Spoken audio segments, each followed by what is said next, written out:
Hello বন্ধুরা, এডুকুস চ্যানেলের পক্ষ থেকে আপনাদেরকে স্বাগত জানাই। ভিডিওটি প্লে করার জন্য অসংখ্য ধন্যবাদ।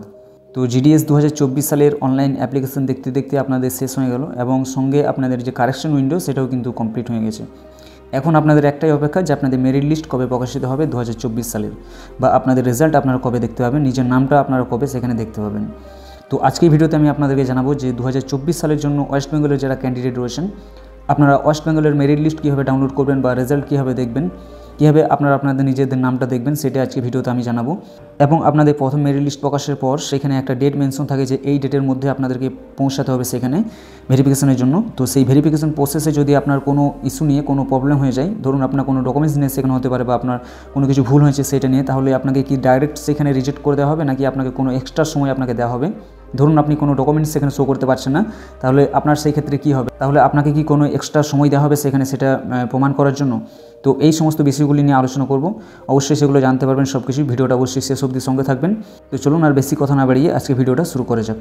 তো যারা পুরাতন ক্যান্ডিডেট আছে তারা অবশ্যই এগুলো জানবে যে রেজাল্ট কীভাবে চেক করতে হয়, বাট অনেক ক্যান্ডিডেট আছে যারা প্রথমবার অ্যাপ্লিকেশন করেছে এবং তারা ইন্টারনেট সম্বন্ধে এত কিছু জানেন না, তাদের জন্য ভিডিওটা মেনলি। তো এখানে যে অফিসিয়াল ওয়েবসাইটটা আপনারা এখানে দেখতে পাচ্ছেন, এটাতে আপনাদেরকে আসতে হবে। তো এটাতে আসতে গেলে আপনাদেরকে গুগলে সার্চ দিতে হবে। তো চলুন আমরা সমস্ত কিছু প্রসেস দেখে নেবো স্টেপ বাই স্টেপ। তো প্রথমে আপনাদেরকে যেটা করতে হবে, আপনাদের ক্রোম ব্রাউজার, মোবাইলে ক্রোম ব্রাউজার ওপেন করবেন এবং এখানে সিম্পলি আপনারা সার্চ করবেন জিডিএস বলে, এখানে টাইপ করে সার্চ করে দেবেন। জিডিএস যদি আপনি এখানে সার্চ করেন, প্রথমে যে আপনার লিঙ্কটা আসবে, আমি ডাইরেক্ট লিঙ্ক অবশ্য ডিসক্রিপশন বক্সে দিয়ে দেবো। তো এখানে ইন্ডিয়া পোস্ট জিডিএস অনলাইন আপনারা যেটা দেখছেন, এটা ইন্ডিয়া পোস্ট জিডিএস অনলাইন, এটাতে আপনারা সিম্পলি ক্লিক করবেন। এটাতে ক্লিক করলে আপনাদের অফিসিয়াল ওয়েবসাইট জিডিএসের যে অফিসিয়াল ওয়েবসাইট সেইটা কিন্তু আপনাদের সামনে চলে আসবে। এবার দেখুন এখানে আপনাদের দেখার বিষয় হচ্ছে এটা হচ্ছে ওয়েবসাইটের ইন্টারফেস। আপনারা নিশ্চয়ই দেখতে পাচ্ছেন আপনাদের বাঁ দিকে অনেকগুলো অপশন রয়েছে। এই যে ক্যান্ডিডেটস কর্নার বলে লেখা রয়েছে, এই কর্নারটাই আপনাদের, এখানেই আপনারা সমস্ত কিছু কাজ, অ্যাপ্লাই, রেজাল্ট সমস্ত কিছু চেক করতে পারবেন। তো এখানে যেটা আপনাদের রয়েছে অ্যাপ্লাই অনলাইন, এবং তারপরে দেখুন রয়েছে ফি পেমেন্ট। তো এই ফি পেমেন্টের পরে কিন্তু আপনাদের যেটা এখন দেখতে পাচ্ছেন না, এখানে একটা অপশান আছে বাড়তি, যেটা হচ্ছে শর্ট লিস্টেড ক্যান্ডিডেট বলে একটা অপশান আছে। তো ওই অপশানটা এখানে আপনারা দেখতে পাবেন যখন আপনাদের রেজাল্ট প্রকাশিত হয়ে যাবে, তখন অপশানটা শো করবে। চলুন আমি দেখিয়ে দিচ্ছি আপনাদেরকে। তো চলুন দেখুন এখানে দেখুন বাঁ দিকে আপনারা কর্নারটা লক্ষ্য করুন, এই যে শর্ট লিস্টেড ক্যান্ডিডেট আপনারা যেখানে লেখাটা দেখছেন, এর পাশেই দেখুন একটা ছোট্ট করে একটা প্লাসের বাটন আপনারা দেখতে পাচ্ছেন।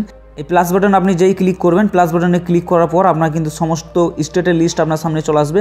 অন্ধ্রপ্রদেশ, আসাম, বিহার, ছত্তিশগড় এবং সর্বশেষ আপনি যেটা দেখতে পারবেন আমাদের ওয়েস্ট বেঙ্গল কিন্তু সবারই নিচে থাকবে। তো যেহেতু আমাদের ওয়েস্ট বেঙ্গলের লেটার ফার্স্ট লেটার হচ্ছে ডাব্লু, সেই জন্য ওয়েস্ট বেঙ্গল এখানে সবারই লাস্টে এখানে আপনারা দেখতে পাবেন। তো আপনাকে যেটা করতে হবে, সিম্পলি ওয়েস্ট বেঙ্গলের পাশে দেখুন আরেকটা প্লাস বাটন আপনারা এখানে শো করছে। তো এই ওয়েস্ট বেঙ্গলের পাশে প্লাস বাটনে যখন আপনি ক্লিক করবেন, আপনার এখানে আরও দুটি অপশন খুলে যাবে।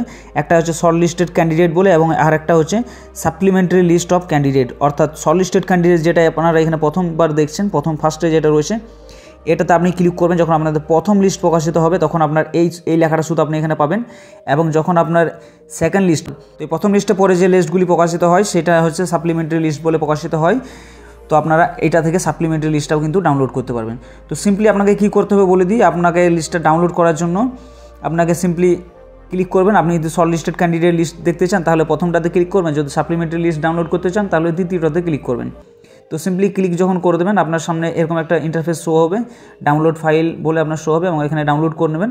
তো দেখুন মেরিট লিস্টটা ডাউনলোড হয়ে যাওয়ার পর আপনাদের সামনে ওপেন হয়ে যাবে। এটা দেখতে পাচ্ছেন এখানে, এটা 2023 সালের শিডিউল 1-এর মেরিট লিস্ট, এবং এখানে আপনাদের একটা ডেট মেনশন থাকবে যে বিফোর 21/3/2023 যে ডেটটা এখানে মেনশন রয়েছে, এরকমই ডেট একটা মেনশন থাকবে। এখানে যতগুলো এই লিস্টে নাম শো করবে এদেরকে এই ডেটের মধ্যে কিন্তু সেই ভেরিফিকেশান সেন্টারে গিয়ে পৌঁছাতে হবে। তো আপনার ভেরিফিকেশান সেন্টার কোথায় সেটা আপনি কীভাবে জানবেন? আপনি যেখানে আবেদন করার সময় দিয়েছেন আপনার সেখানেই ভেরিফিকেশান হবে, সেই ডিস্ট্রিক্টেই হবে, এবং কোন অফিসে হবে সেটাও আমি আপনাদেরকে জানাচ্ছি ভিডিওতে। তো এখানে যে ডেটটা মেনশন রয়েছে আপনাদের এই ডেটটা সেখানে মেনশন থাকবে, একটা ডেট মেনশন থাকবে, এবং এই ডেটটা আপনার 10 দিন যেদিন থেকে রেজাল্ট প্রকাশিত হবে। এই রেজাল্টটা প্রকাশিত হয়েছে 2023 সালের 11 তারিখে প্রকাশিত হয়েছিল, এবং এখানে দেখতে পাচ্ছেন 21 তারিখ অবধি আপনার ডেট দেওয়া রয়েছে। অর্থাৎ 10 দিন আপনাকে সময় দেওয়া হবে। এখানে যতগুলো নাম আপনার শো করবে সবগুলোর জন্যই 10 দিন সময় আপনার ভেরিফিকেশন করার জন্য। তো দেখুন ধরুন এখানে 533 নম্বরে যেটা দেখছেন এটা হচ্ছে এটা আপনার নাম দীপঙ্কর দাস, যেটা এখানে রয়েছে এটা ধরে নিলাম আপনার নাম, এবং আপনি এখানে সিলেক্টেড হয়েছেন, এটা আপনার নাম এখানে শো করবে। আপনারা মেরিট লিস্টটা আপনারা ডাউনলোড করার পর এখানে আপনারা সার্চ দেবেন। তো দেখুন এই যে মেরিট লিস্টটা আপনাদের ডাউনলোড হয়েছে। তো এই মেরিট লিস্টটা আপনাদের নাম খুঁজতে গেলে আপনাদেরকে যেটা করতে হবে, এখানে দেখছেন একটা বাটন আপনার শো হচ্ছে সার্চ বাটন। তো জাস্ট পিডিএফ একবার টাচ করলে আপনার এটা এভাবে চলে আসবে। আপনাদেরকে আমি দেখিয়ে দিচ্ছি।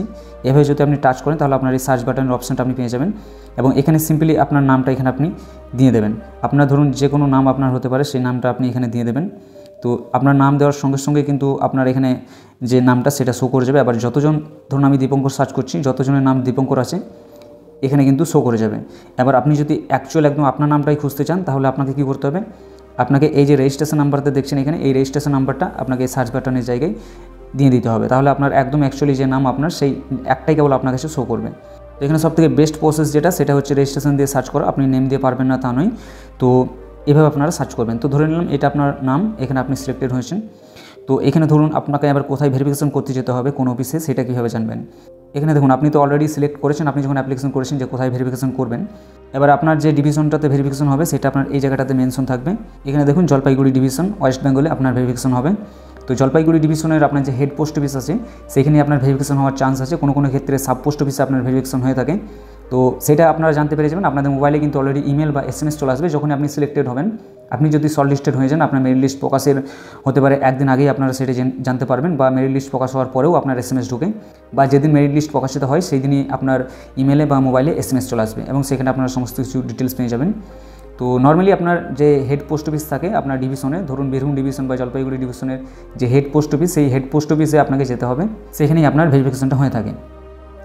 এবার এখানে যদি কোনো রকম আপনার ভুল হয়ে গেলো আপনার ডকুমেন্টসে, তাহলে আপনি কি করবেন। ধরুন কোনো ডকুমেন্টস আপনি এখানে সাবমিট করতে পারছেন না বা আপনার কোনো সমস্যা হয়েছে, সেই ক্ষেত্রে আপনাকে কি এই যে 10 দিন যে সময় দেওয়া হয়েছে, এই 10 দিনের পরে কি আর কোনো সময় দেওয়া হবে। ধরুন আপনি গিয়েছেন 21 তারিখ অবধি আপনার এন্ড ডেট আছে এখানে ভেরিফিকেশনের, আপনি 21 তারিখে গিয়েছেন কোনো কারণবশত, তাহলে এক্ষেত্রে যদি আপনার কোনো সমস্যা হয়, কোনো প্রবলেম ক্রিয়েট হয় কোনো ডকুমেন্টস নিয়ে, তাহলে আপনাকে কি কোনো এক্সট্রা সময় দেওয়া হবে এখানে।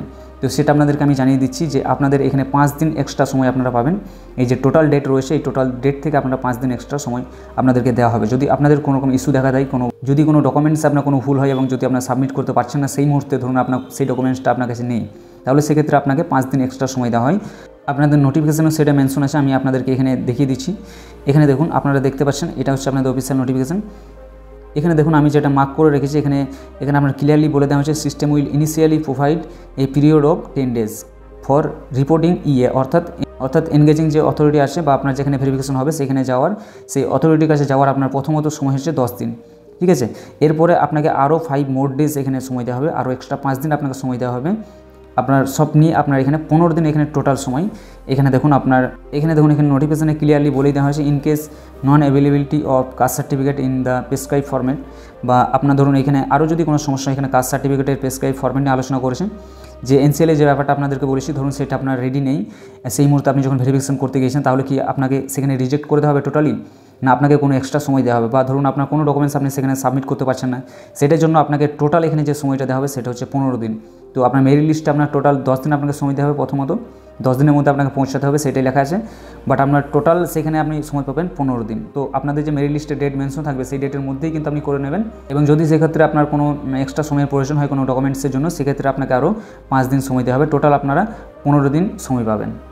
এবং এই 15 দিনের পরেও যদি আপনি সেই ডকুমেন্টস বা আপনার যেটা নিয়ে ইস্যু হয়েছে সেটা যদি আপনি সেখানে ক্লিয়ার না করতে পারেন, তাহলে কিন্তু আপনার ফার্স্ট ভেরিফিকেশনে আপনাকে কিন্তু রিজেক্ট করে দেওয়া হবে, এরপরে কিন্তু আপনাকে আর কোনো রকম সুযোগ দেওয়া হবে না।